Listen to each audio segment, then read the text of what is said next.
तो भाई किसी को रिकॉर्डिंग से फ़ायदा होता है या फिर मैं बेवजह रिकॉर्डिंग करता हूँ? एक बार बता दो मेरे को। अगर नहीं होता तो मैं फिर रिकॉर्डिंग करना बंद कर देता हूँ, क्योंकि यहाँ पे मेरे को दिक्कत होती है फिर। होता है ना? नहीं होता तो फिर यार वही मैं अपना ये डेटा ख़त्म करता हूँ फिर। अच्छा, स्क्रीन दिखाई दे रही है आप लोगों को?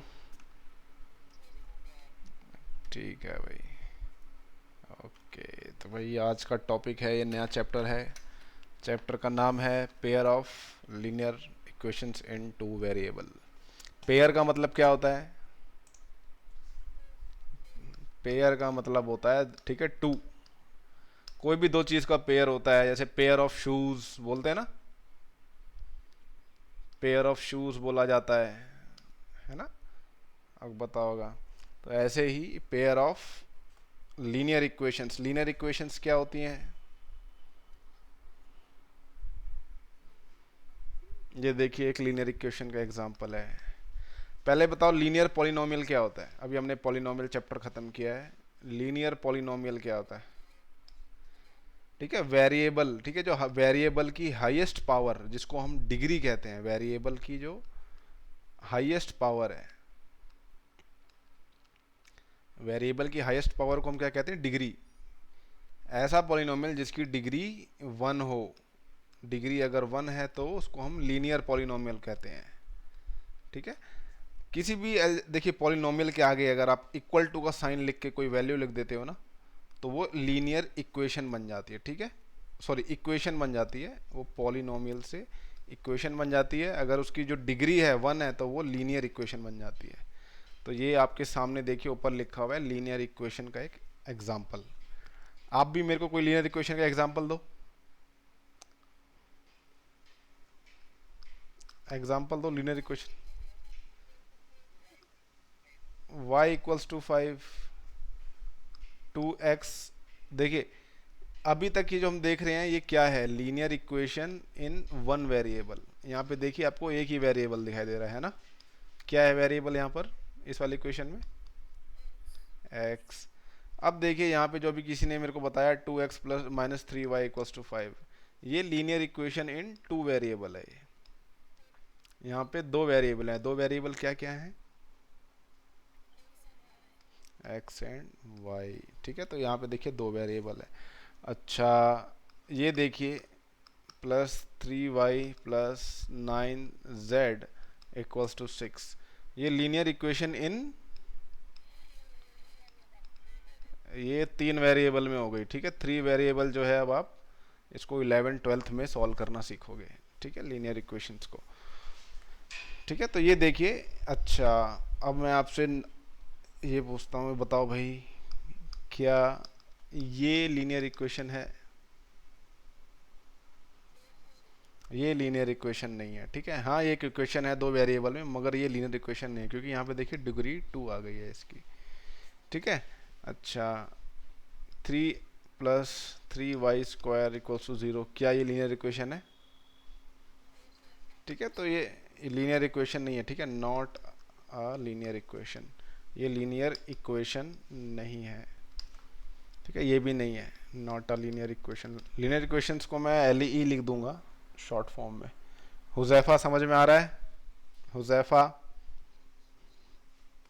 बेटा लिखते जाओ, लिखते जाओ, जब तक जब लिखोगे तो दिमाग में से देखो, जब आप लिखते हो ना, तो जब आपके यहाँ से देखिए, यहाँ पे देखिए आप सुनोगे, सुनोगे तो आपके दिमाग में बात आएगी, फिर जब आप इसको लिखते हो तो आपके दिमाग के थ्रू बात होते हुए जाती है, तो आपके दिमाग में ना वो सेव हो जाता है।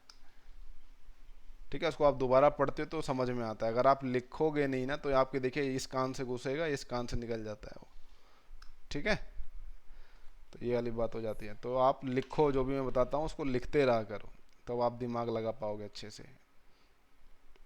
ठीक है, मैं बहुत धीरे धीरे लिखता हूँ, मैं फास्ट नहीं लिखता। ठीक है, मुझे बहुत धीरे लिखने की आदत है। अच्छा, तो ये लीनियर इक्वेशन समझ में आ गई। अच्छा, अब आप मेरे को linear equation in four variables का एग्जांपल दो। फोर वेरिएबल्स में एग्जांपल दो लीनियर इक्वेशन का।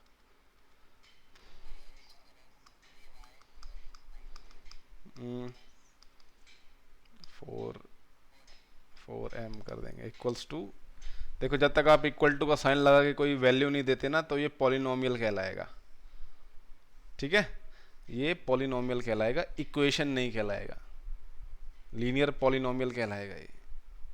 आप जब आप इक्वल टू का साइन लगाते हो, जब आप देखिए इक्वल टू का साइन लगेगा तब वो इक्वेशन कहलाता है, ठीक है, ये बात याद रख लेना।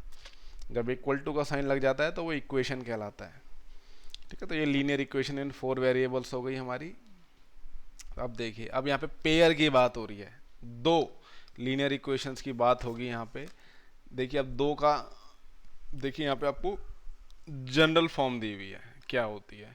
तो ये देखिए पहली लीनियर इक्वेशन है, ये जो है पहली लीनियर इक्वेशन है, ये दूसरी लीनियर इक्वेशन है, ये इसकी जनरल फॉर्म है, यानी a1 b1 c1, a1 b1 c1 a2 b2 c2, इन सब की वैल्यूज कुछ कोई सा भी नंबर हो सकती हैं, ठीक है, एनी नंबर। दुनिया की जितनी भी लीनियर इक्वेशंस इन 2 वेरिएबल हैं वो इसी फॉर्मेट में होती हैं, ठीक है, ये उसका जनरल फॉर्म दिया हुआ है, मतलब सारी की सारी लीनियर इक्वेशन इन 2 वेरिएबल्स इसी फॉर्मेट में होंगी, ठीक है। जहाँ पे a1 x का क्या है बच्चों, a1 क्या है x का, कोफिशिएंट है, ठीक है, ये सब क्या है, ये सब हैं कोफिशिएंट्स, कोफिशिएंट्स। a1 जो है वो x का कोफिशिएंट है, a2 भी x का कोफिशिएंट है, b1 किसका कोफिशिएंट है, y का, y का। और c1 c2 क्या होते हैं, इनको कांस्टेंट टर्म्स बोलते हैं, क्या बोलते हैं, कांस्टेंट टर्म्स। कई जगह ये जीरो भी होती हैं, ठीक है। तो इसमें अब देखो, अब आपको मैंने बताया है कि जो लीनियर इक्वेशंस होती हैं अगर हम इनका ग्राफ बनाते हैं तो क्या बनता है, इनका जब ग्राफ बनाते हैं तो क्या बनता है, इनका जब ग्राफ बनाते हैं हम, ड्रॉ करते हैं तो क्या बनता है, हमने क्लास 9th में देखा था, ये लाइन बनती है भाई, स्ट्रेट लाइन बनती है, ठीक है। इसके नाम में ही देखो लिखा हुआ है कि ये लाइन बनती है, जो मैंने लाइन को हाईलाइट किया हुआ है। इनको आप ड्रॉ करोगे तो लाइंस बनती हैं,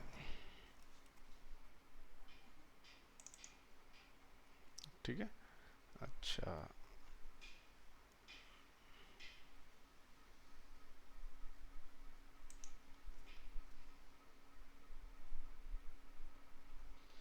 ठीक है, चलो भाई। तो ये जो लाइंस होती हैं देखो बच्चों क्या हो सकती हैं, देखिए या तो ये इंटरसेक्ट करेंगी, देखिए पहला केस देखिए क्या होगा, या तो ये इंटरसेक्ट करेंगी किसी एक पॉइंट पे, है ना, या तो वो पैरेलल हो सकती हैं, ये देखिए पैरेलल होंगी। क्या पैरेलल लाइंस कभी इंटरसेक्ट करती हैं एक दूसरे को, ठीक है, ये नेवर इंटरसेक्ट्स। देखिए यूक्लिडियन ज्योमेट्री में ऐसा होता है, यूक्लिडियन ज्योमेट्री में आप क्लास 9th में मैंने गलती से पढ़ा दिया था ना आप लोगों को यूक्लिडियन ज्योमेट्री एक दिन शायद। तो यूक्लिडियन ज्योमेट्री में होता है कि पैरेलल लाइन जो होती हैं वो कभी इंटरसेक्ट नहीं करती, ठीक है। आपको क्लास 12 तक यूक्लिडियन ज्योमेट्री ही पढ़ाई जाती है। और ये क्या है देखिए, इंटरसेक्ट करेंगी तो कितने पॉइंट्स पे इंटरसेक्ट करेंगी, 1 पॉइंट पे, ठीक है, एट 1 पॉइंट, एक ही पॉइंट पे इंटरसेक्ट करेगी। और तीसरा केस देखो होता है कोइंसिडेंट लाइंस का, कोइंसिडेंट लाइंस का, यानी एक के ऊपर एक लाइन है, ठीक है, ये बीच में देखो एक लाइन है और ये इसके सेम इसी के ऊपर एक ये दूसरी लाइन है, इनको क्या कहते हैं, क्या कहते हैं इनको, हुजैफा क्या कहते हैं बेटा, इसको बताओ, जब एक के ऊपर एक लाइन होती है, कोइंसिडेंट लाइंस, इसको लिखते जाओ आप, ठीक है, कोइंसिडेंट लाइन अपनी एक बुक लेके रखो, उसमें हाईलाइट भी करते जाओ। तो देखिए इस पूरे चैप्टर में यही बस 3 केस होंगे जहाँ पे देखिए दो लाइंस या तो इंटरसेक्ट करेंगी या तो इंटरसेक्ट नहीं करेंगी, यानी वो पैरेलल हैं, और तीसरा केस होगा या फिर वो कोइंसिडेंट है। कोइंसिडेंट का मतलब क्या है, क्या होता है कोइंसिडेंट का मतलब, एक के ऊपर एक, ठीक है। तो 3 चीज़ होंगी देखिए, या तो दो लाइन इंटरसेक्ट करेंगी, या तो वो पैरेलल होंगी, या तो वो कोइंसिडेंट होंगी। ये 3 चीज़ बस इस चैप्टर में इंपॉर्टेंट है, ये 3 अगर आपने समझ ली ये पूरा चैप्टर आपको 2 मिनट में याद हो जाएगा, ठीक है। तो ये देखिए यहाँ पे एक एग्जांपल दिया हुआ है। आफताब आफताब अपनी बेटी से कह रहा है, यहाँ पे कौन समझाएगा क्या बात हो रही है, यहाँ पे क्या सिचुएशन दी हुई है। श्रेया जाधव 10th ए, बेटा समझाओ जरा क्या लिखा हुआ है। श्रेया बेटा समझाइए क्या लिखा हुआ है।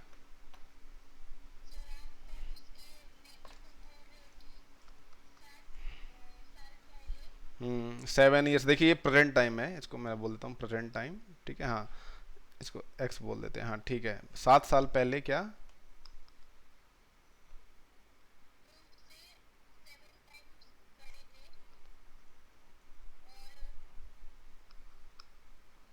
वो उससे 7 times बड़े थे वो उससे। अच्छा, ओके। और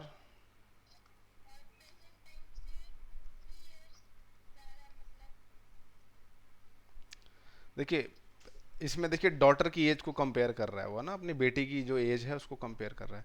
तो बेटी की एज को अभी के लिए मान लो आप एक्स, ठीक है। तो कह रहा है 7 years ago I was 7 times as old as you were then, ठीक है। फादर की एज को वाई मान लेते हैं। तो कह रहा है 7 साल पहले, 7 साल पहले इसकी एज क्या होगी, y-7 x-7, है ना। तो क्या कह रहा है, फादर की एज और बेटी की एज में क्या रिलेशन बता रहा है।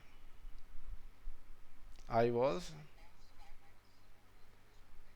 कह रहा है कि मेरी एज जो तुम्हारी एज की 7 गुना थी, यानी अगर इस एज को आप 7 से मल्टीप्लाई करते तो पिता की एज के बराबर आती, राइट। 7 × x-7, जो एज आती है वो y-7 के बराबर आती है ना। अब ये कह रहा है 3 साल बाद, यहाँ से क्या कह रहा है कि 3 years from now, from now क्या कह रहा है वो, 3 years फ्रॉम नाउ क्या केस होगा, 3 साल बाद क्या केस होगा बताओ। कह रहा है 3 साल बाद मेरी एज जो है तुम्हारी एज से कितनी गुना हो जाएगी।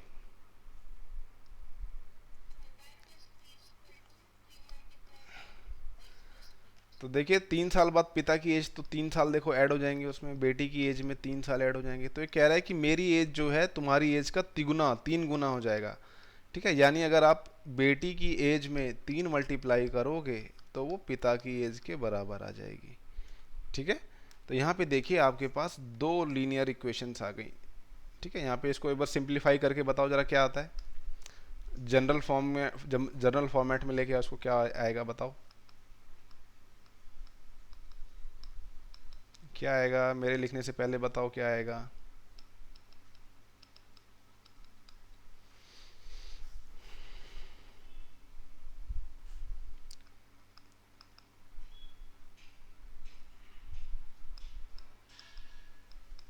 'सिंप्लीफाई करके बताइए बेटा क्या आएगा इसको, ये क्या यहाँ पे लिख सकते हैं हम।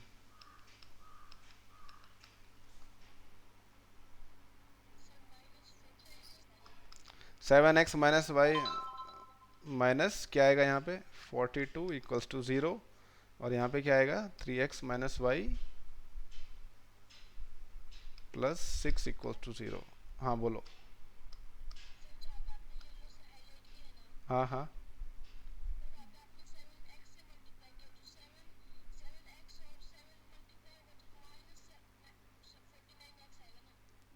7x नहीं है वो, मल्टीप्लाई का सिंबल है वो,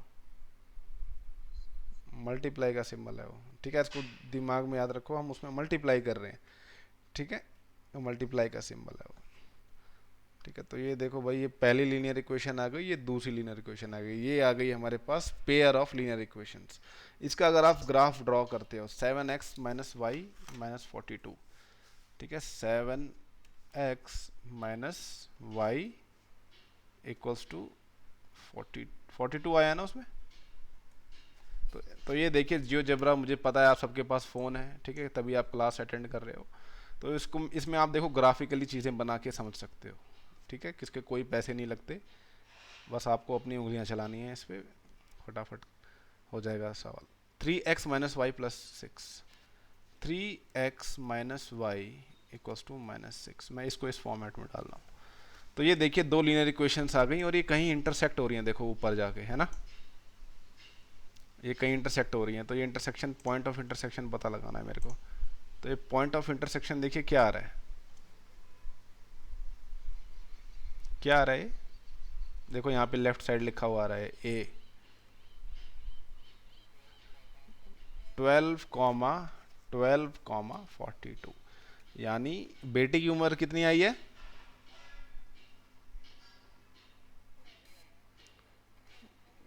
12, पिता की 42 आई है। तो 7 साल पहले पिता की उम्र कितनी होती, और बेटी की उम्र कितनी होती, 5। देख रहे हो, अगर आप 5 में 7 मल्टीप्लाई करते हैं तो 35 आता है ना। अच्छा, 3 साल बाद पिता की उम्र कितनी हो जाएगी, 45। बेटे की उम्र कितनी हो जाएगी, 15। तो देख रहे हो 15 3 जा 45 होता है ना, तिगुना। तो ये हमारा आंसर जो है सही आया। तो ये आपने नोटिस किया कि देखिए ये जहाँ पे इंटरसेक्ट कर रहा है वहाँ पे हमारा सॉल्यूशन आ गया, है ना। ठीक है, ये हमारा सॉल्यूशन आ गया, राइट। ठीक है, तो ये देखिए जो, हाँ बोलो।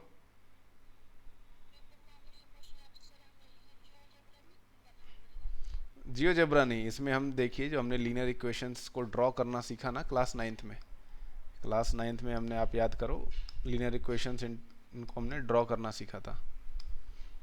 ठीक है, वो वाली टेक्निक यूज़ करेंगे हम ड्रॉ करने की। ठीक है, ये तो अभी आपको सब समझाने के लिए है। ठीक है, हाँ, जियोजेब्रा यूज़ नहीं करना होगा पेपर में, आपको आपको ग्राफ पेपर दिया जाएगा और आपको ड्रॉ करना पड़ेगा उस टेक्निक से जो 9th क्लास में हमने सीखी है। ठीक है, अच्छा, अब ये देखिए, अब एक coach of a cricket team कुछ बता रहा है, भाई बताओ जरा क्या है, कोच क्या कह रहा है ये। रेहान, रेहान शेख, आवाज़ आ रही है आपको। हाँ भाई समझाओ जरा क्या बात हो रही है इसमें, क्या कहना चाह रहा है कोच।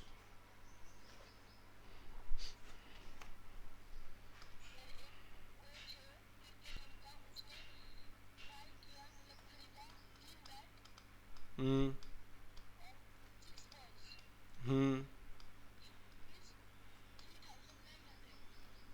हम्म। उसने 3 बॉल खरीदी और, सॉरी, 3 बैट खरीदे और कितनी बॉल्स खरीदी, 6 बॉल्स खरीदी, उसका प्राइस उसको आया 3900। उसके बाद दूसरी सिचुएशन क्या है,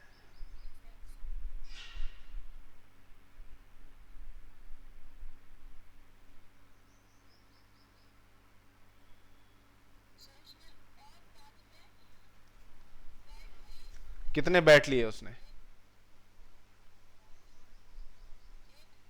बैट है ना, सिंगुलर फॉर्म में देखो दिया हुआ है, बैट लिखा हुआ है यहाँ पे, बैट्स लिखे हुए हैं। यानी एक बैट उसने और लिया, और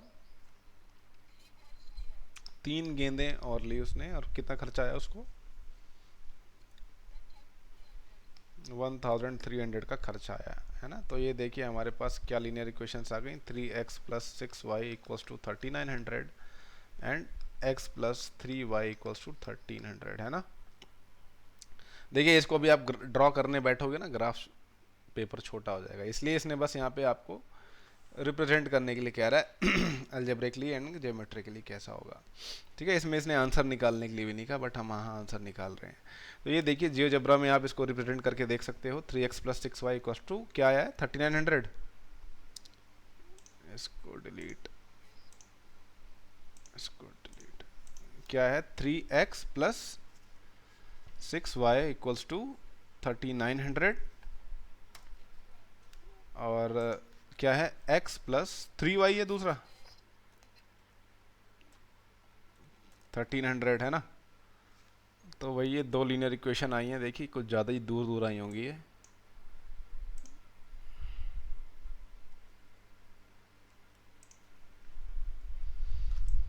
ठीक है, तो ये देखिए जूम आउट करके देखते हैं, तो ये देखिए यहाँ कहीं इंटरसेक्ट कर रही हैं। पॉइंट क्या आ रहा है, यही क्वेश्चन है ना, 3x plus 6y equals to 3900.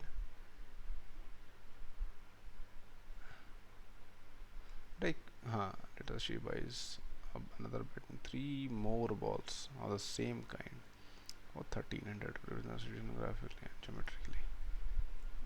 अच्छा, तो पॉइंट ऑफ इंटरसेक्शन इसका क्या आ रहा है? ये तो बड़ी विचित्र बात आ गई.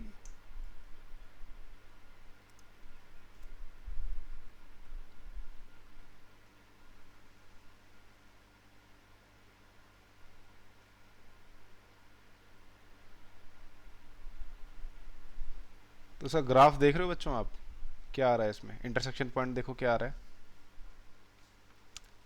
ये देखो, कॉमा कॉमा 0, 1300 कॉमा 0, यानी x की वैल्यू 1300 बता रहा है और y की वैल्यू कह रहा है 0 है, यानी बॉल्स फ्री में आ रही हैं. क्या बात कर रहा है?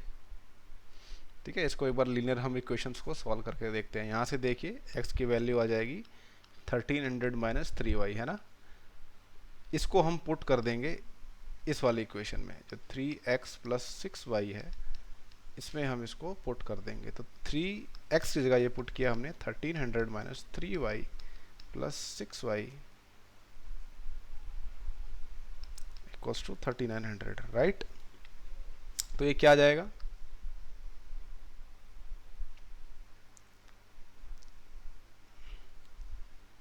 ये क्या आएगा?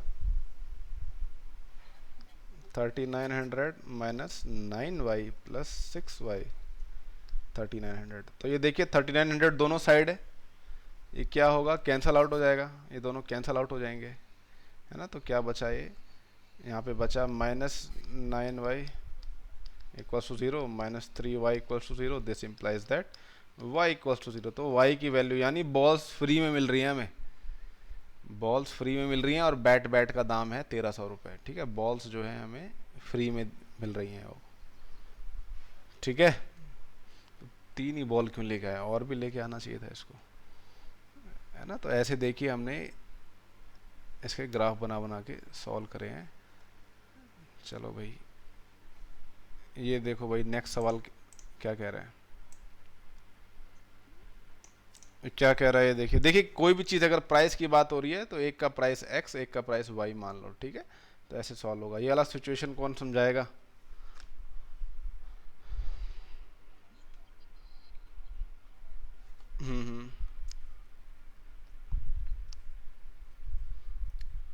बोलो बोलो. 2 किलो एप्पल्स और एक किलो अंगूर. किसी दिन पे दोनों का दाम जो था 160 रुपये था. फिर एक महीने बाद क्या होता है देखो, प्राइस बढ़ा नहीं है, प्राइस सेम है.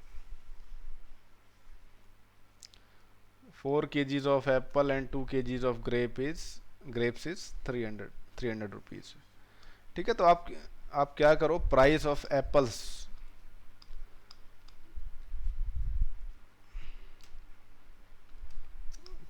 प्राइस ऑफ एप्पल्स को मान लो क्या, x रुपीज़ ऑफ 1 एप्पल. ठीक है, एक एप्पल का प्राइस मान लो ये. प्राइस ऑफ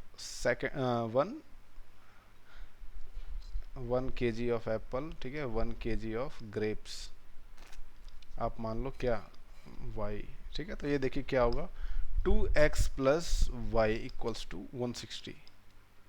पहली इक्वेशन आ गई. 2 किलो एप्पल्स हैं और 1 किलो ग्रेप्स हैं. सेकेंड सिचुएशन देखिए क्या है. 4 kg ऑफ एप्पल्स हैं, 2 kg ऑफ ग्रेप्स हैं, 300 रुपये में. ठीक है ना, 300 रुपये में. तो अच्छा, यहाँ पे देखिए क्या इसका प्राइस आएगा. अब ये देखिए 2x plus Y equals to 160 है. तो यहाँ से y की वैल्यू आप निकाल लो, या फिर 2x की वैल्यू जो है क्या आई है यहाँ पे, 160 माइनस वाई आई है, राइट, है ना. तो ये जो 2x की वैल्यू है आप इस इक्वेशन में पुट कर दो. देखिए 4x को आप लिख सकते हो 2 multiply by 2x plus 2y equals to 300 लिख सकते हो 4x को. तो बस 2x की वैल्यू इसमें पुट कर दो, ये हो जाएगा 160 minus y plus 2y equals to 300.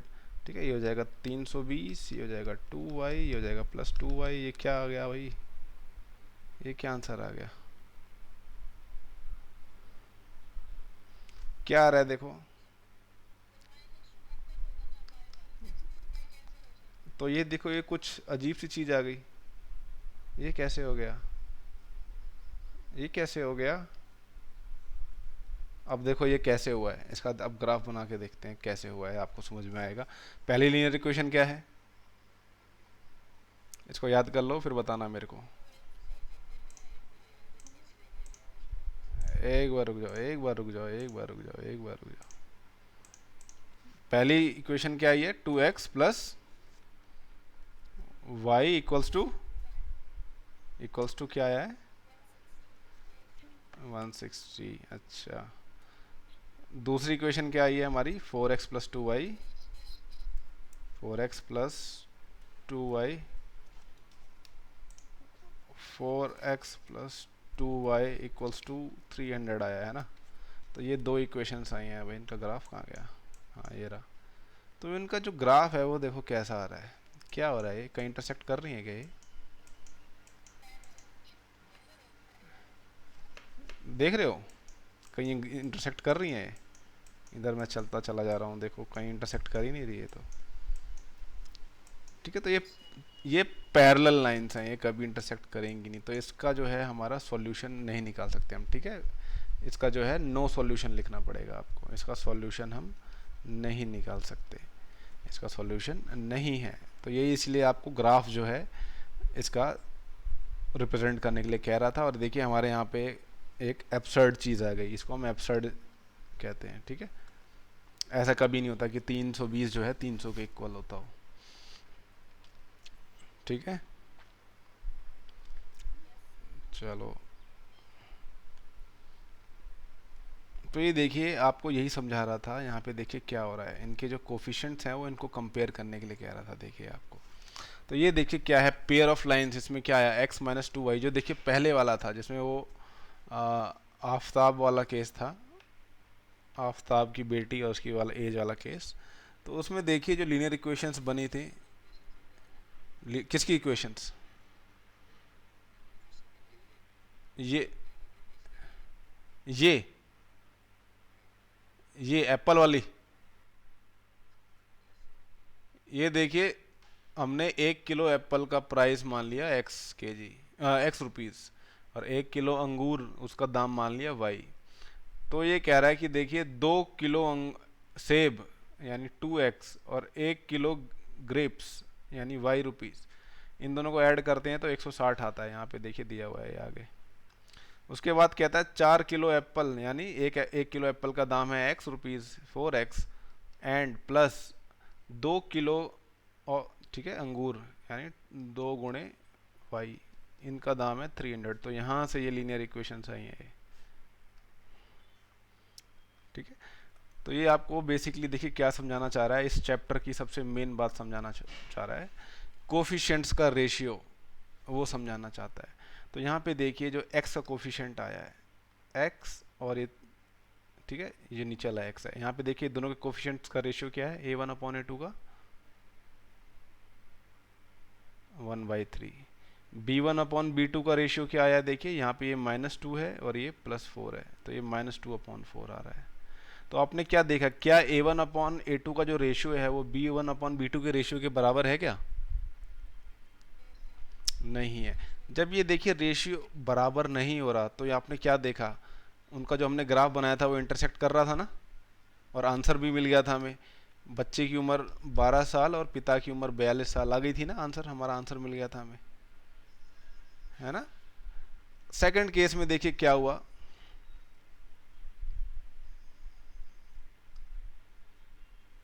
जो यहाँ पे कुछ गड़बड़ी हो गई, 4x, हमने यहाँ पे कुछ गड़बड़ी करी सेकंड वाले में। 3x प्लस 6, 3x प्लस 6, 3 मोर बॉल्स, इसने यहाँ पे गड़बड़ी कर दी। अच्छा, ये सेकंड केस किसका लेके चल रहा है,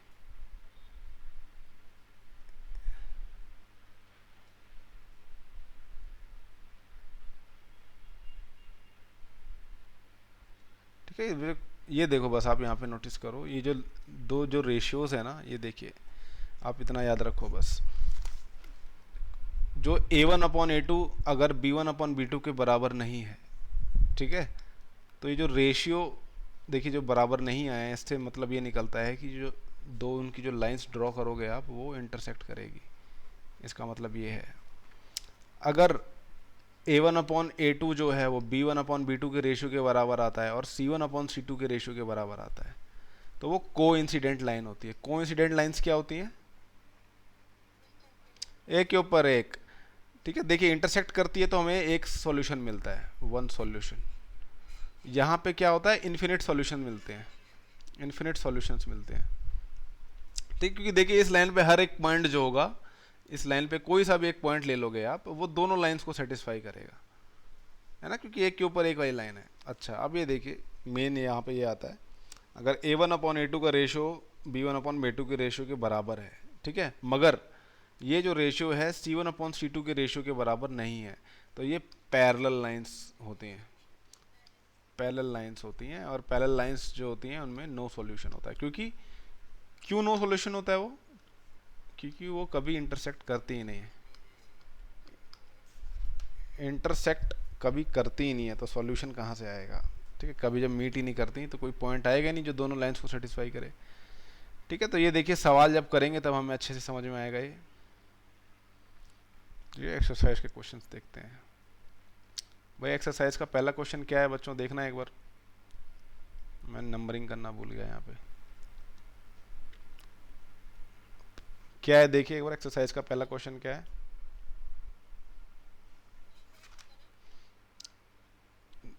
देखो जरा एक बार, रुक जाओ यार। अच्छा ये हम कर चुके हैं 3.1 का, आफ्ताब वाला जो केस था ये 3.1 था, ओके। अच्छा 3.2 पे आ गए हम, ओके। अच्छा ये पहला क्वेश्चन ये, ठीक है, तो ये पहला क्वेश्चन ही दिया हुआ है। तो क्या कह रहा है देखिए, 10 स्टूडेंट्स फ्रॉम क्लास 10th। अच्छा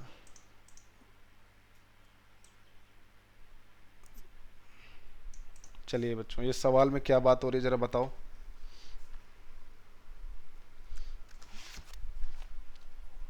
हाँ बताओ क्या बात है इसमें सवाल में। हम्म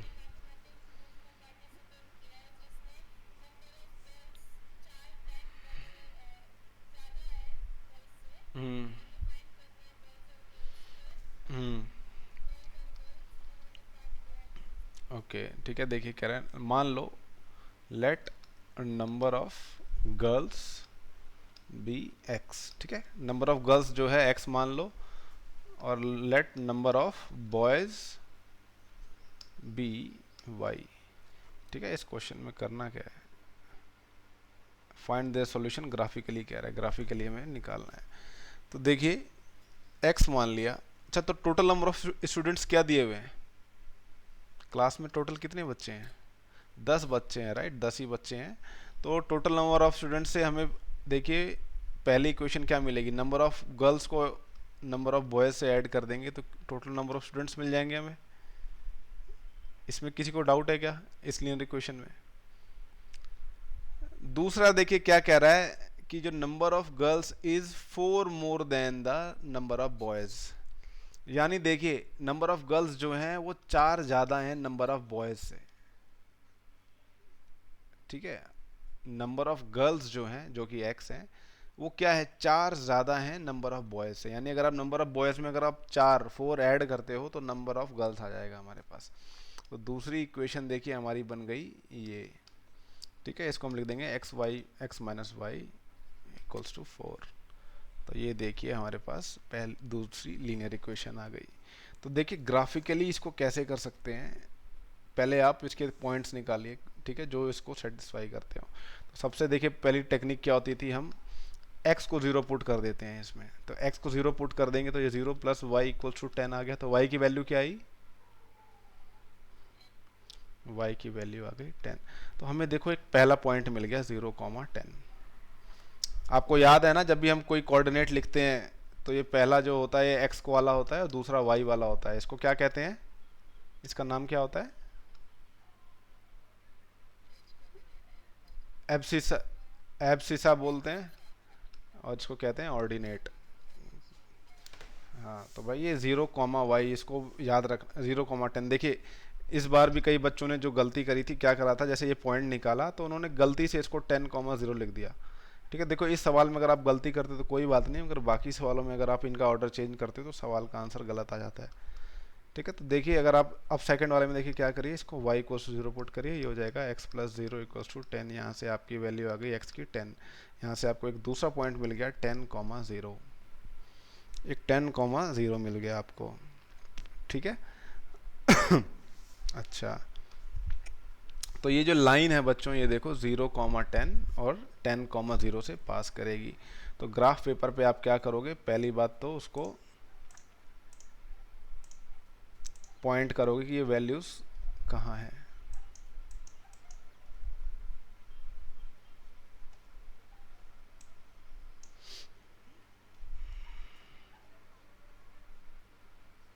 तो देखिए पहला पॉइंट होगा, देखिए 10, 0, ये 10, 0 ले लिया, ये 0, 10 ले लिया। देखिए यहाँ पे ऑटोमेटिक कोऑर्डिनेट लिखे हुए आ रहे हैं, देख रहे हो। ए जो है 10, 0 है और बी क्या है 0, 10 है। तो देखिए यहाँ से हमें एक लाइन पास करानी है हमें। ठीक है, तो ये देखिए यहाँ से एक लाइन पास कर रही है। ठीक है, देखिए जब लाइन पास करेगी, देखो यहाँ पे ऑटोमेटिक इसकी इक्वेशन लिखी हो जाती है। देख रहे हो इसकी इक्वेशन क्या दिखाई दे रही है, यहाँ पे देखो ऑटोमेटिक इसकी जो है वैल्यू आपको दिख जाती है। अच्छा, अब इस सेकंड वाले को देखिए, हम इसको ध्यान से देखते हैं। इसमें अगर आप x की वैल्यू 0 पुट कर देते हो तो ये 0 माइनस वाई इक्वल्स टू 4 आ जाता है। ठीक है, तो y की वैल्यू क्या आ गई, यहाँ से y की वैल्यू आ गई -4। ठीक है, तो ये 0, -4 आएगा। सेकंड है, देखिए y की वैल्यू अगर आप 0 पुट करते हो, ठीक है, तो ये x की वैल्यू क्या आ गई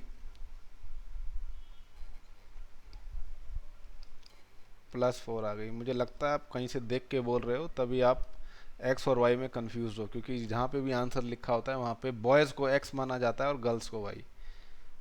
ठीक है, तो आपको सजेशन देता हूँ मैं, जो यहाँ पे देखो जो मैं करा रहा हूँ। ठीक है, y equals to -4, x equals to 4। ठीक है, तो एक पॉइंट हमारा आया 0, -4। दूसरा पॉइंट क्या आएगा हमारा, दूसरा 4, 0। ठीक है, तो एक पॉइंट आएगा हमारा 4, 0। ठीक है, और एक आएगा 0, -4। तो ये 0, -4 नीचे आएगा। हमें यहाँ से क्या करना है, एक लाइन पास करानी है। ठीक है, देखो जैसे ही आप लिखोगे यहाँ पे इक्वेशन आ जाएगी लिखी हुई, -x + y इक्वल्स टू -4। ठीक है, इसको आप सिंप्लीफाई करोगे तो x - y इक्वल्स टू 4 ही आएगी। अब देखो एक जगह पे इंटरसेक्ट कर रही है। ठीक है, एक पॉइंट क्या है, बोलो बोलो।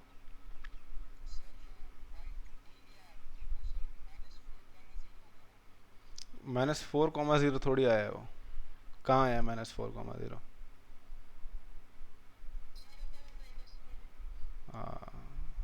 कहाँ से देख के बोल रहे हो बेटा, कहाँ से देख के बोल रहे हो? यहाँ से देखिए x और y की वैल्यू क्या आई है, e का कोऑर्डिनेट जो पॉइंट ऑफ इंटरसेक्शन है वो देखिए क्या है, पॉइंट ऑफ इंटरसेक्शन देखिए क्या है e। इसके कोऑर्डिनेट्स देखो क्या है, यहाँ पे नीचे लिखे हुए हैं, देखो लेफ्ट हैंड साइड में नीचे लिखे हुए 7,3। ठीक है, पॉइंट ऑफ इंटरसेक्शन आया है 7,3, यानी नंबर ऑफ गर्ल्स कितनी है 3। नंबर ऑफ गर्ल्स 3 है बेटा, हमने गर्ल्स x को माना था और बॉयज़। ठीक है, तो ये मैंने आपका यहाँ पे x और y क्या चेंज कर दिया, आप लोग कंफ्यूज हो गए। ठीक है, तो ऐसे अपना दिमाग को ऐसे रिजिड मत बनाओ। ठीक है, इसको ध्यान से देखो, तो यहाँ से देखिए हमें आंसर मिल गया। ऐसे ही देखिए आपको ड्रॉ करना होगा, आपको ऐसे ही पॉइंट्स ऐसे प्लॉट करने पड़ेंगे और ये लाइन ड्रॉ करनी पड़ेगी। जहाँ पे ये लाइंस इंटरसेक्ट करेगी वो आपका आ जाएगा, सॉल्यूशन होगा ये। ठीक है, अगर ये इंटरसेक्ट नहीं हो रही थी तो आपको सॉल्यूशन नहीं मिलता इसका। ठीक है, एक ग्राफ देख के समझ में आया। समझ में आया बच्चों कि नहीं आया ये? ठीक है, अगर नहीं आया तो आप इसको ग्राफ में खुद ड्रॉ करके देखो कैसे ड्रॉ होगा ये। ठीक है, ये देखो भाई इसका आंसर आया है। छोटा हो जाए भाई, छोटा, हाँ ये इसका आंसर आया है। ठीक है, अच्छा नेक्स्ट जल्दी से बताओ, नेक्स्ट सवाल में क्या कह रहा है, जल्दी से कोई समझाओ। चलो भाई बताओ बताओ बताओ।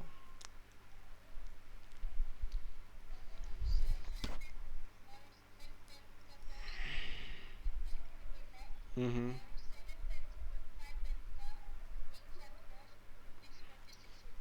फाइंड द कॉस्ट बताना है, ठीक है, cost of one pencil, pencil को मान लेते हैं हम एक्स। ठीक है, कॉस्ट ऑफ वन पेन को मान लेते हैं वाई। ठीक है, तो देखिए 5 पेंसिल्स का दाम क्या हो जाएगा, 5x हो जाएगा। 5 पेंसिल का दाम, 5 पेंसिल्स का कॉस्ट 5x होगा। और 7 पेन्स का कॉस्ट होगा 7y। इन दोनों को अगर आप ऐड कर देते हैं तो उनकी कॉस्ट क्या बोल रहे हैं, क्या आएगी, 50 बोल रहा है। उसके बाद कह रहा है देखिए 7 पेंसिल्स, 7 पेंसिल यानी 7 × x प्लस 5 पेन्स 5 × y। इन सब का जो कॉस्ट है वो 46 आ रहा है। ठीक है, ठीक है, तो ये 5x plus 7y equals to 50, 7x plus 5y equals to 46। अब ये देखिए एक बार आप इनके कोफिशिएंट्स कंपेयर कर लीजिए। यहाँ पे देखिए a1 की वैल्यू क्या आ रही है, b1 की वैल्यू क्या आ रही है, c1 की वैल्यू क्या आ रही है, ज़रा बताओ। 5 और b1 की, c1 की 50। ठीक है, अच्छा यहाँ पे a2 b2 c2 इनकी वैल्यूज़ क्या आ रही हैं, b2 की, b2 की और c2 की 46। अच्छा a1/a2 क्या आएगा ज़रा बताओ, 5/7। b1/b2 क्या आ रहा है, 7/5। ठीक है, c1/c2 क्या आ रहा है, 50/46। तो आपको क्या लगता है जो 5/7 जो है क्या ये इक्वल है 7/5 के?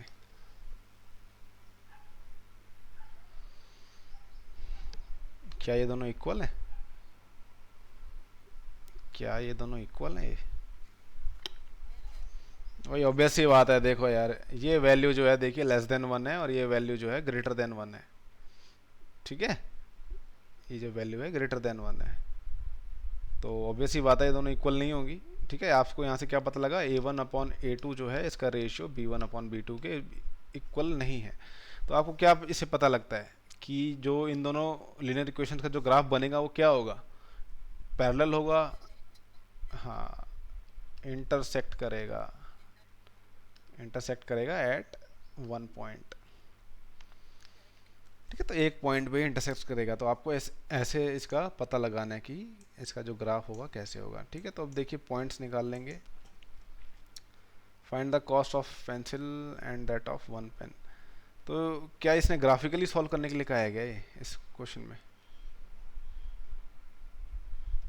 क्या आ गया, ग्राफिकली करने के लिए कह रहा है हमें। ठीक है, फाइंड देयर सॉल्यूशंस ग्राफिकली, तो भाई हमें पॉइंट्स निकालने पड़ेंगे इस पॉइंट पे। तो पहला जो इक्वेशन है देखिए इसको ध्यान दीजिए।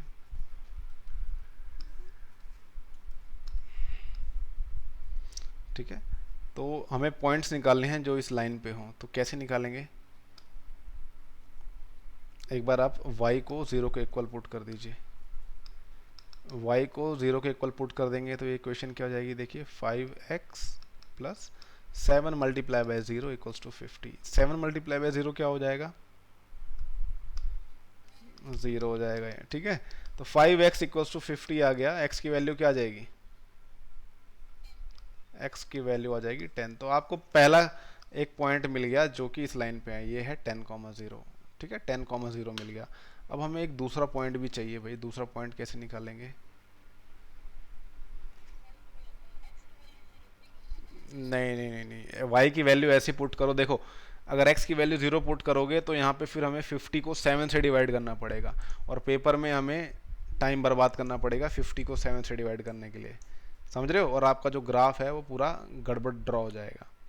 तो मैं एक ऐसी वैल्यू रखता हूँ y की, सो दैट यहाँ पे 5 का मल्टीपल आ जाए, यहाँ पे 5 का मल्टीपल आ जाए। तो y की वैल्यू ऐसी क्या रखोगे, यहाँ पे मेरे को 5 का मल्टीपल, हाँ y की वैल्यू 5 पुट कर देंगे। y की वैल्यू अगर आप 5 पुट करते हो तो ये क्या हो जाएगा, देखिए 35 आ जाएगा ये। 5x प्लस 35 इक्वल्स टू 15, तो ये 5x इक्वल्स टू 50 माइनस 35 आ जाएगा, क्या 15 आ जाएगा ना। x की वैल्यू क्या आ जाएगी 3, तो यहाँ से आपको एक और पॉइंट मिल गया 3,5। ठीक है, तो देखिए ऐसे दिमाग लगा के काम करना है, ऐसे आंख बंद करके, ठीक है, आप भैंस नहीं हो, आप इंसान हो, ठीक है, जीरो हमेशा पुट नहीं करेंगे हम, ठीक है, हमारे पास दिमाग है, हम दिमाग का इस्तेमाल करेंगे और हम अपना टाइम बचाएंगे। ठीक है, तो ऐसे ही आपको y की वैल्यू 5 रख दोगे तो देखो आपका समय बचेगा, वरना उस वाले मेथड से क्या होता, अगर आप 0 पुट करते y को तो ये आ जाता 5x इक्वल्स टू, सॉरी, अगर आप, ठीक है, यहाँ पे y को 0 पुट, x को 0 पुट करने वाले थे ना, तो x को अगर आप 0 पुट करते तो ये हो जाता 7y इक्वल्स टू 50, फिर ये y की वैल्यू 50/7 आती, फिर आप इसको डिवाइड करने बैठ जाते और आपका आंसर आता गलत शलत। हमारा देखिए एम क्या होता है, बस 2 पॉइंट्स हमें पता लगाने होते हैं लाइन पे, बस हमारा एम इतना होता है, हमें सिर्फ 2 पॉइंट अगर पता लग जाते हैं तो हम लाइन ड्रॉ कर सकते हैं। ठीक है, अच्छा, आप फटाफट इसका बताइए, इसका कैसे करेंगे, हमें इस पे भी 2 पॉइंट्स चाहिए। तो पहला हम क्या रखें, ये देखिए 46 जो है वो 7 से डिवाइड हो जाता है ना, तो हम नहीं होता, नहीं होता ना, नहीं होता, तो भाई कुछ ये किसका मल्टीपल होता है, 23 टू ज़ा 23, हाँ अब यहाँ पे, ठीक है, मगर ये देखिए 5 से डिवाइड हो सकता है इजली, तो कहाँ गया, एक बार हम x की वैल्यू 0 पुट करेंगे यहाँ पे,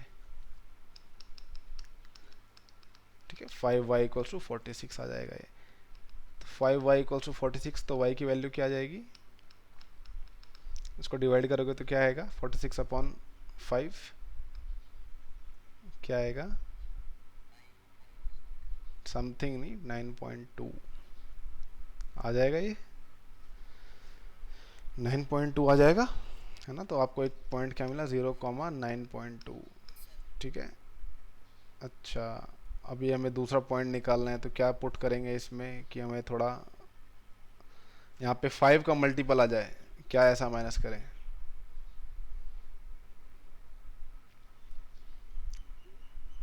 ऐसा क्या माइनस कर सकते हैं कि 5 का मल्टीपल आ जाए,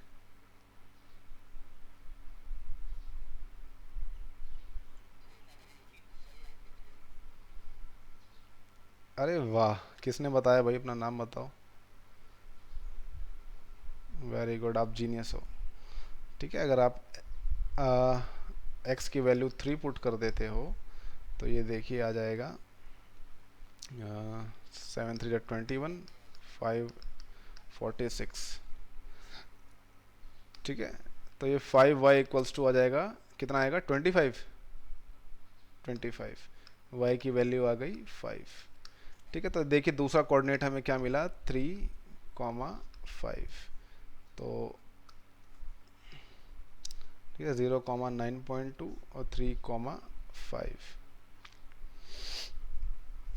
ठीक है, 3,5 पहले अच्छा पॉइंट करेंगे, देखिए यहाँ पे तो इसका आंसर हमें वैसे ही मिल गया, नहीं देख रहे हो, बिना ग्राफ प्लॉट करे हमें आंसर मिल गया। यहाँ पे भी देखो आंसर क्या आया है, यहाँ पे नोटिस करो, ये देखो क्या आया, एक पॉइंट 3,5, यहाँ पे भी 3,5 आ गया, तो आपको पता चल गया कि भाई इसका आंसर ये आने वाला है। ठीक है, क्योंकि ये पॉइंट जो है दोनों में यूनिक होता है, एक ही होता है। फिर भी हम ड्रॉ कर लेते हैं इसको,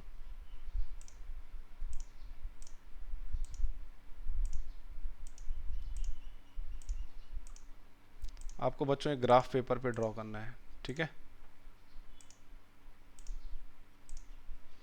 पहला पॉइंट है 3,5, ये 3 है, ये 5 है, 3,5 देखिए यहाँ पे होगा।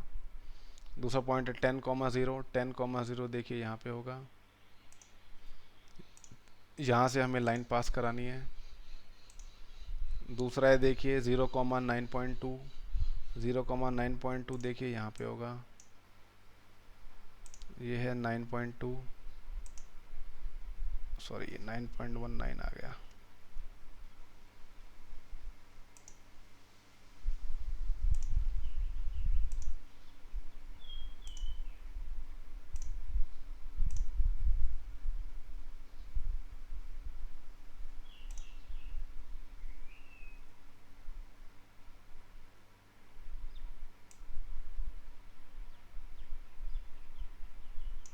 ठीक है, ये 0,9.2 आ गया। दूसरा पॉइंट क्या है, 3,5 है,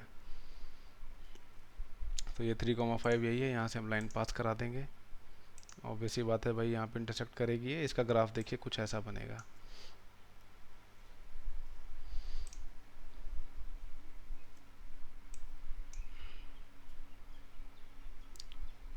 तो इसका जो आंसर है वो क्या आएगा,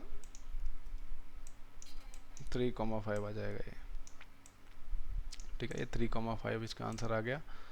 नेक्स्ट सवाल देखिए क्या कह रहा है। On comparing ratios find whether the lines represent intersected point. वही बता रहा है कि ये रिप्रेजेंट क्या कर रही हैं, पैरेलल लाइंस को, इंटरसेक्टिंग लाइंस को, या कोइंसिडेंट लाइंस को, ये बताना है यहाँ पे। तो आपको जो कोफिशिएंट्स कंपेयर करने हैं, देखिए सबसे मेन चीज़ है कोफिशिएंट्स कंपेयर करना है इस चैप्टर में। इसी पे ही सारे सवाल आ जाएंगे।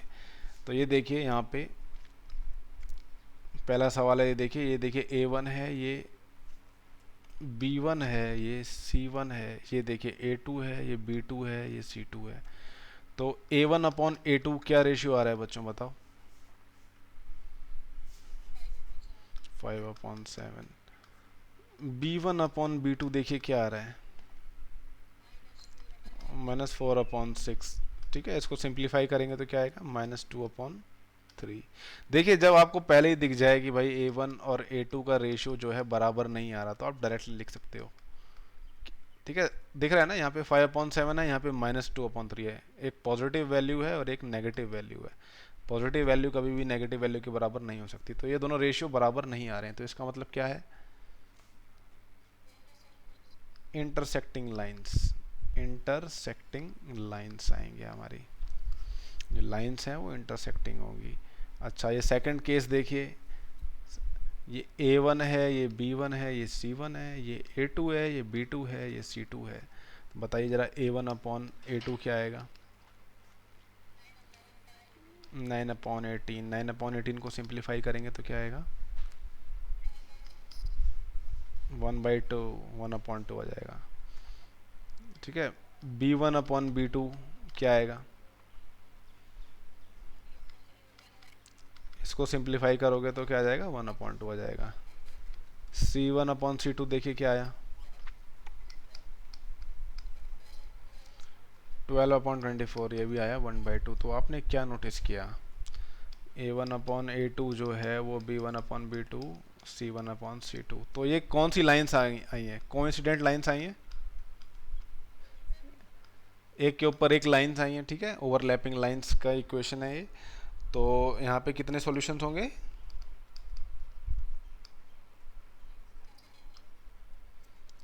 मैंने सॉल्यूशंस। ठीक है, यहाँ पे क्या होता है, एक ही सॉल्यूशन होगा, सिर्फ एक ही सॉल्यूशन होता है जब इंटरसेक्ट होता है। तो यहाँ पे एक सॉल्यूशन होगा, यहाँ पे इन्फिनिट, अनंत सॉल्यूशंस होंगे। ठीक है, अब ये देखिए कंसिस्टेंट और इनकंसिस्टेंट की बात आती है। कितना टाइम हो गया भाई, 1 मिनट बचा है क्लास ख़त्म होने में। ठीक है, ये देखो सबसे इम्पोर्टेंट चीज़ जो है वो यहाँ पे देखो, पहली बात तो, उसके बाद आप जा सकते हो।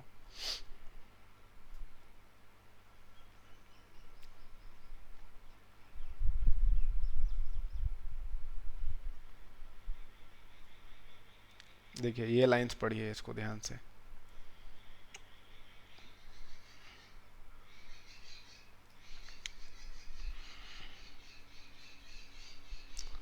ये जो बच्चों ये लाइंस हैं, इसको पढ़ो एक बार।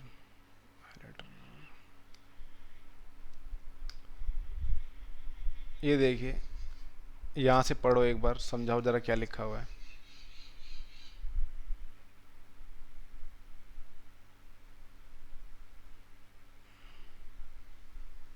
सौरभ, हाँ बेटा समझाओ जरा क्या लिखा हुआ है, ये जो पैराग्राफ है बुक में।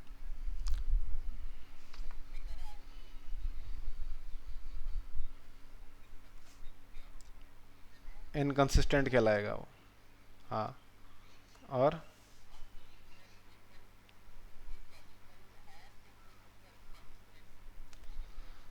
विच हैज़ अ सॉल्यूशन, वो क्या उसको बोला जाए, consistent pair of linear equation. अच्छा,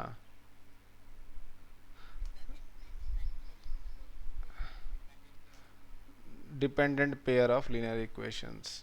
ठीक है, तो एक ये लास्ट लाइन और देखो इंपॉर्टेंट है, कुछ कह रहा है ये लास्ट लाइन क्या कह रहा है।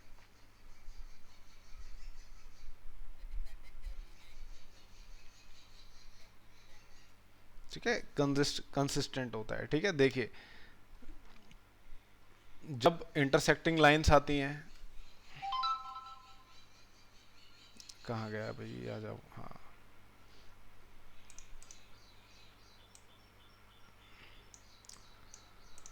चलिए तो देखिए, इंटरसेक्टिंग लाइंस कब आती हैं बच्चों? रेशियोज A1 A2 के क्या होते हैं, के इक्वल नहीं होता, तब इंटरसेक्टिंग लाइंस आती हैं और वन सॉल्यूशन होता है। ठीक है, इसको हम बोलेंगे कंसिस्टेंट। ठीक है, consistent system of linear pair of linear equations बोलते हैं इसको। ठीक है, जब ये कोइंसिडेंट होती हैं, कोइंसिडेंट का मतलब क्या होता है, एक के ऊपर एक, तो क्या होता है A1/A2, B1/B2, C1/C2, infinite solutions होते हैं, राइट। तब भी इसको हम बोलते हैं कंसिस्टेंट। ठीक है, इस चीज़ का भी स्क्रीनशॉट लेके दीवार पे लिख लेना अपने घर की। ठीक है, तो आपको हमेशा के लिए याद होगा, क्योंकि यहीं पे गड़बड़ी होती है, भूल जाते हैं, सारी मिस्टेक यहीं पे होती है। और देखिए, नो सॉल्यूशंस कब होते हैं, नो सॉल्यूशन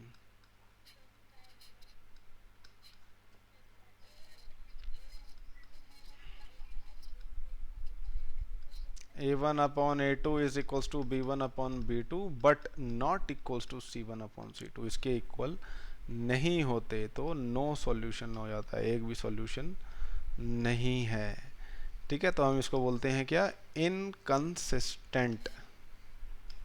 ठीक है, तो मेन चीज़ क्या है, देखिए इंटरसेक्टिंग लाइंस, उनका वो क्या होते हैं, कंसिस्टेंट होती हैं। कोइंसिडेंट वो भी कंसिस्टेंट है, उसमें अनगिनत सॉल्यूशन होते हैं। और जो पैरेलल लाइंस होती हैं उसमें नो सॉल्यूशन होता है, वो इनकंसिस्टेंट कहलाती हैं। ठीक है,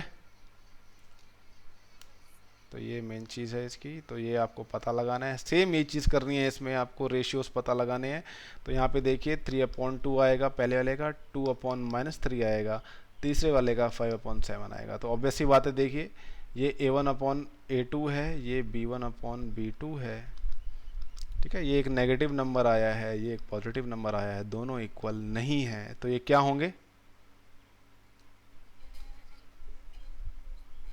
अरे कंसिस्टेंट होंगे ये। जब सॉल्यूशन आता है तो कंसिस्टेंट होते हैं, भूल गए इतनी जल्दी, देखा ना, भूल गए इतनी जल्दी, तो यही चीज़ मैं बोल रहा हूँ, इसको लिख लो। एक सॉल्यूशन होगा और एक कंसिस्टेंट कहलाएगा। मैंने कहा ना इतनी जल्दी आप देखो भूल गए हो। तो जब इंटरसेक्टिंग लाइंस होती हैं तो एक सॉल्यूशन आता है तो कंसिस्टेंट कहलाता है। इन्फिनिट सॉल्यूशंस आते हैं तब भी कंसिस्टेंट होता है। जब सॉल्यूशन नहीं होता तब इसको इनकंसिस्टेंट बोला जाता है। समझ में आई बात? ठीक है, तो पेपर में आपको बेशक से अगर ये थ्योरी आती है, अगर आपने ज़रा सा भी इसमें भूल गए कंसिस्टेंट और इनकंसिस्टेंट वाला, तो आप गड़बड़ कर बैठोगे। इसलिए बोल रहा हूँ ध्यान से करना है इसको। इसका देखिए क्या आएगा, 2/4 आएगा, इसका -3/-6 आएगा, इसका आएगा 8/9। तो ये देखिए रिड्यूस करेंगे, 1/2 आएगा, इसका भी 1/2 आएगा, ये 8/9। ठीक है, तो ये दोनों देखिए इक्वल आ रहे हैं, बट ये तीसरा वाला इक्वल नहीं आ रहा। तो ये क्या चीज़ की इक्वेशंस हैं, ये पैरेलल पैरेलल लाइंस हैं, और पैरेलल लाइंस, ठीक है, ये इनकंसिस्टेंट सिस्टम हो जाता है, inconsistent system of pair of linear equations का आता है। ठीक है, ऐसे ये बाकी के सवाल आपको खुद करने हैं इस एक्सरसाइज के। ठीक है, इसका स्क्रीनशॉट ले लो और कॉपी में लिख डालो उसको। ठीक है, इसको कॉपी में इसको लिख लो। समझ में आई बात? वरना आप भूल जाओगे इसको। रिकॉर्डिंग हो रही है बेटा, आप कोई भरोसा नहीं है, कई बार नहीं भी होती रिकॉर्डिंग। ठीक है, तो आप इसको लिख लिया करो।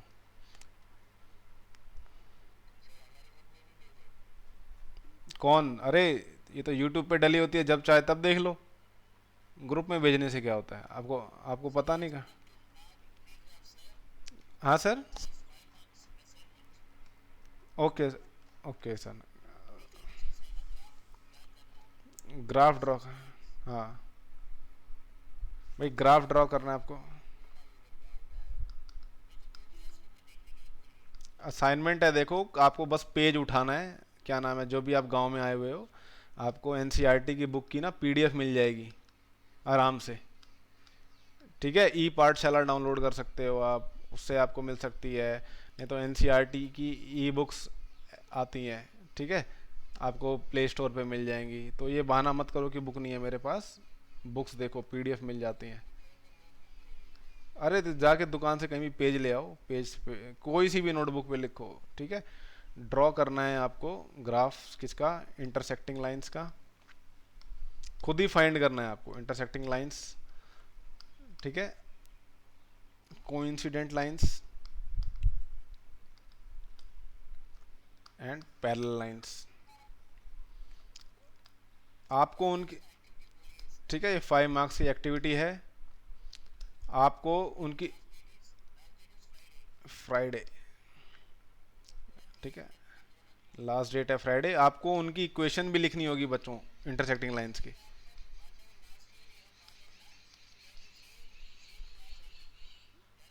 Yes sir, same class. नहीं सर, वो सेम सेम है सर, सेम है। नाइन्थ ए को ही चेंज करके 10th ए कर दिया है। ठीक है, तो पैरेलल लाइंस की भी आपको इक्वेशन लिखनी होगी, और आपको जो उनके कोफिशिएंट्स का रेशियो है वो दिखाना पड़ेगा कि हाँ भाई इसका इक्वल नहीं होता। ये आपको शो करके दिखाना है उसमें। ठीक है, ये सभी को शो करके दिखाना है।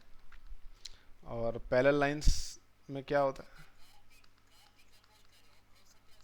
मेरी क्लास का है सर, 10th बी का है। आपको देखो बच्चों, इंटरसेक्टिंग लाइंस का बनाना पड़ेगा, इक्वेशंस लिखनी पड़ेंगी और दिखाना पड़ेगा। ये 10th बी का है सर। ठीक है। क्या? अरे अभी डालूंगा मैं असाइनमेंट उस पे। ठीक है, अभी मैं डाल। ठीक है सर। ठीक है, तो समझ में आया आपको? ये 5 मार्क्स का असाइनमेंट है पहला आपका। ठीक है, चलिए चलिए चलिए, क्लास ख़त्म करते हैं अभी।